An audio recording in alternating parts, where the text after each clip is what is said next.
बताया कैसे, जैसे addition, subtraction, multiplication and division. तो इसे कहते हैं ऑपरेशन विथ लार्ज नंबर्स। हमें तो 4 बेसिकली पता है, addition, subtraction, multiplication and division. तो एक्सरसाइज 1.3 का सबसे पहला क्वेश्चन है, एक जो होलसेलर है उसने है ना 1521 बैग्स एक गोडाउन में डाले, फिर है 67352 बैग्स दूसरे गोडाउन में डाले। तो अब जो क्वेश्चन कह रहा है कि दोनों गोडाउन में मिलकर कितने बैग्स होंगे, तो देखेंगे हम बैग्स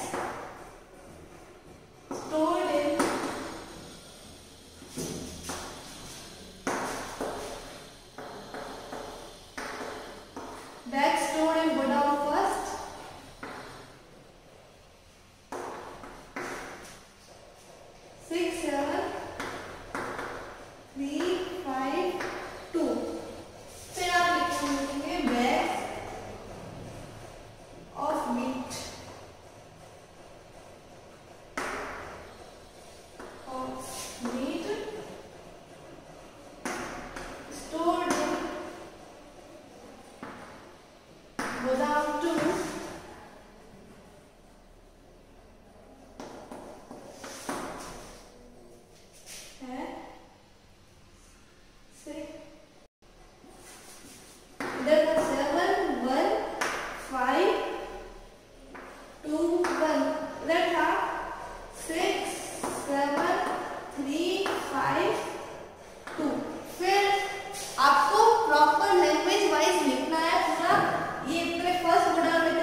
इतने रुपीज में 22550।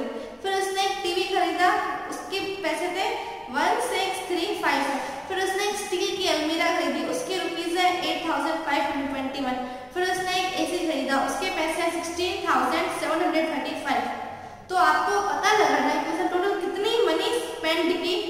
फिर क्वेश्चन में दे रखा है क्या उसने जितनी मनी खर्च की वो 50,000 से कम है, अगर कम है तो कितनी कम है।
एग्जाम में इतना एग्जाम हुआ था, उसके अंदर इतने कैंडिडेट्स थे, 8,43,750 कैंडिडेट्स उसके अंदर बैठे, लेकिन उसमें से 67,000 कैंडिडेट्स क्या हो गए, पास हो गए। तो उसमें से फेल कितने हुए आप कैसे पता लगाओगे? जैसे आपके पास इतनी चीज थी, उसमें से आपने इतनी ले ली, तो पीछे कितनी बची, आप क्या करोगे, सब्ट्रैक्ट करोगे। तो इसमें यही है, इतने कैंडिडेट्स थे, उसमें से आप इतने पास हो गए, तो जो पीछे बच्चे हैं वही फेल होंगे। पीछे बच्चे के लिए क्या करेंगे, सब्ट्रैक्शन करेंगे। तो आप सब्ट्रैक्शन करेंगे।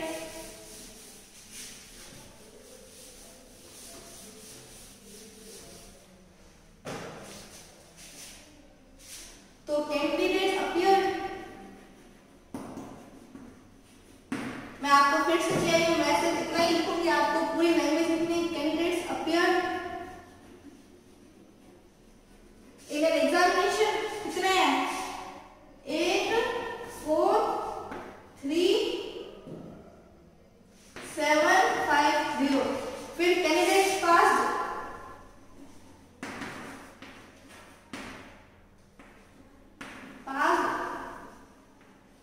वो होंगे 6, 7, 8, 5, 7, 5।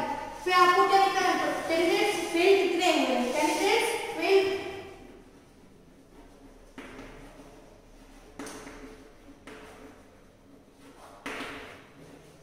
तो आपको क्या करना है, इसको सब्ट्रैक्ट करना है। सब्ट्रैक्ट आप कर सकते हैं, जैसे ये 0 है तो इसमें से आपको 5 सब्ट्रैक्ट करना है। पॉसिबल है क्या, तो ये इससे एक बोरो करेगा, तो ये क्या हो जाएगा, इसके पास भी नहीं है, तो ये इससे बोरो करेगा। ये 7 था, अभी 6 हो गया, और ये 15 था, 15 बन गया, अब इसको 15 हो गया, लेकिन इसको एक देना है, अब ये 14 हो गया, और ये हो गया 10। तो 10 में से 5 जाता है, 5 बचता है। अब 14 में से 7 गए तो 7 बचेंगे। अब ये 6 हो गया, क्योंकि इसने इसको 1 दिया था, तो 6 में से 5 गया 1।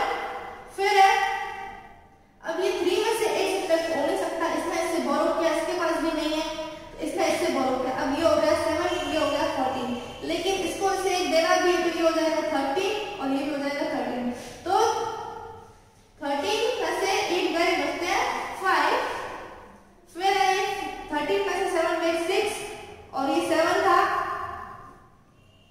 7 में 6 गए, बचा 1। तो इतने कैंडिडेट्स क्या हो जाएंगे, फेल होंगे। फिर क्वेश्चन नंबर 4, इसमें आपको दे रहे थे, सलीना है, उसकी बैंक में अमाउंट है 4,0,004 लाख है, उसमें से उसने विड्रॉ किए 2,52,075, 5,275 उसने बैंक से विड्रॉ कर दिए। तो पीछे से कितनी बची, उसके अकाउंट में 4 लाख रुपए थे, उसमें से उसने 2 लाख निकाल लिए, तो पीछे कितने बचे। इसमें भी आप क्या करोगे, सब्ट्रैक्ट करोगे। तो थर्ड मैंने करा दिया, फोर्थ आपको खुद से करना है। फिर है क्वेश्चन नंबर 5 है, स्कूल नीड्स, एक स्कूल है, उसको अपनी बिल्डिंग बनाने के लिए रुपीज चाहिए 6,50,000 उसको रुपीज चाहिए। तो उसने क्या किया, काफी डोनेशन से 40,000 तक के रुपीज आसपास के इतने कलेक्ट कर दिया, उसको और कितनी मनी चाहिए। तो इसमें भी क्या है, इसे सब्ट्रैक्शन करना है आपको, उसके पास उसको इतने पैसे चाहिए, और उसमें से उसको इतने मिल गए, तो पीछे बच्चे कितने और चाहिए होंगे। इसके लिए भी आप क्या करोगे, इस 6, 5, 4,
से रुपीस में आएगा तो लिखना है इतने रुपीस है। इसमें आपको बुक्स निकालना है, तो बुक इतनी बुक्स होगी। फिर क्वेश्चन नंबर 7 कहता है एक जो ब्रिज है उसके अंदर 278 व्हीकल्स एक दिन में पास होते हैं। तो आपको पता लगाना है पूरे साल में कितने व्हीकल्स पास होते हैं।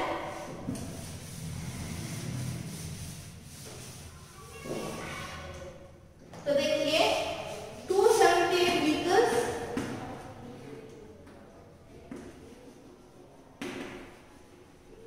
एक दिन में पास होते हैं, ठीक है। तो महीने भर में कितने व्हीकल्स पास होंगे? महीने में 60 दिन भी होते हैं और 31 डेज भी होते हैं। वो मंथ पे डिपेंड करता है कि वो कौन सा मंथ है। तो आपको एक साल में पता लगाना है। एक दिन का तो आपको पता चल गया, फिर एक साल में कितने 1 year is equals to 365 days होते हैं। इसका मतलब कि लीप ईयर नहीं था। आपको एक डे का पता है, आप 365 डेज का निकाल सकते हो। तो आप क्या करोगे, जब एक डे में इतने होते हैं तो 365 डेज का निकालने के लिए आप मल्टीप्लाई करेंगे। तो 278 into 365 आपको मल्टीप्लाई करना है।